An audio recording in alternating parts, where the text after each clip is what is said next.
Le président de la République, dans un régime semi-présidentiel comme dans notre pays ici au Congo, a très peu de pouvoir. Très peu de pouvoir parce que vous savez, le régime semi-présidentiel, c'est un régime qui est basé sur le principe de la séparation des pouvoirs, c'est-à-dire le principe de la séparation des pouvoirs, c'est le principe politique selon lequel les fonctions des institutions étatiques sont réparties en trois pouvoirs.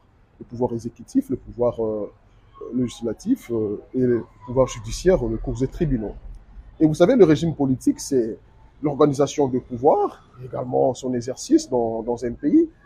Et c'est ça le régime politique. Et le régime choisi par le législateur pour notre pays, le Congo, c'est évidemment le régime semi-présidentiel. C'est un régime qui limite le pouvoir du président de la République parce que dans ces régimes, le président de la République partage une grande partie de son pouvoir avec d'autres institutions étatiques, entre autres les gouvernements et également le cours et tribunaux. Évidemment, même si le président de la République, dans le régime semi-présidentiel, a des prérogatives propres. Des prérogatives propres, c'est-à-dire il est le commandant suprême de l'armée, il conduit la politique, la diplomatie de la nation, la politique étrangère, c'est lui qui définit pour son pays. Il est également le symbole de l'unité nationale, il est le chef de l'armée, mais dans l'effectivité du pouvoir, dans la pratique du pouvoir, le président de la République est limité. Est limité dans le sens où il n'a pas les derniers mots dans beaucoup de domaines. Parce que le régime choisi par le législateur, ces régimes semi-présidentiels, c'est un régime qui limite beaucoup son pouvoir. Mais la solution, c'est quoi? Vous savez, le régime politique est souvent choisi et défini par rapport à la civilisation, par rapport aux facteurs idéologiques, aux facteurs sociologiques, aux facteurs traditionnels, également aux facteurs culturels d'un peuple. Il faut bien interroger l'histoire d'un peuple pour lui définir un régime politique. Moi, personnellement, je n'ai jamais été pour les régimes semi-présidentiels pour des pays en construction comme les nôtres.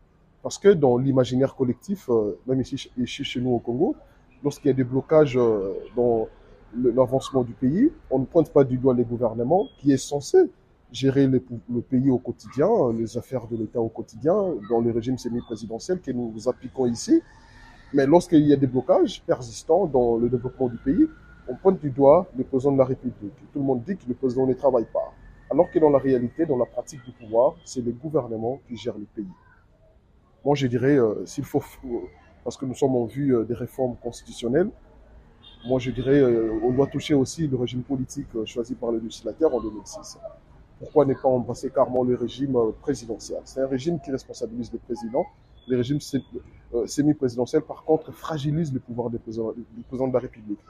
Vous voyez ce qui se passe actuellement en France, la dissolution du Parlement. La dissolution du Parlement d'abord, et après de motion de censure contre les gouvernements, et ainsi de suite. Ça fragilise l'État. Donc, la France, c'est une vieille démocratie, un pays, une vieille civilisation, mais une république jeune comme la nôtre, si nous migrons dans ces instabilités politiques-là, ça va faire beaucoup de mal à notre pays. On a déjà beaucoup de mal, beaucoup de mots que nous n'arrivons pas à trouver de solution, mais si nous entrons encore dans des instabilités politiques, ça va vraiment faire reculer davantage notre pays. Et je pense que les régimes politiques adaptés pour des pays en construction comme le nôtre, c'est le régime présidentiel. Parce que c'est un régime qui responsabilise le président, qui lui confie toute la responsabilité, toute la substance du pouvoir. Or, dans le régime semi-présidentiel, il partage son pouvoir avec beaucoup d'autres institutions étatiques.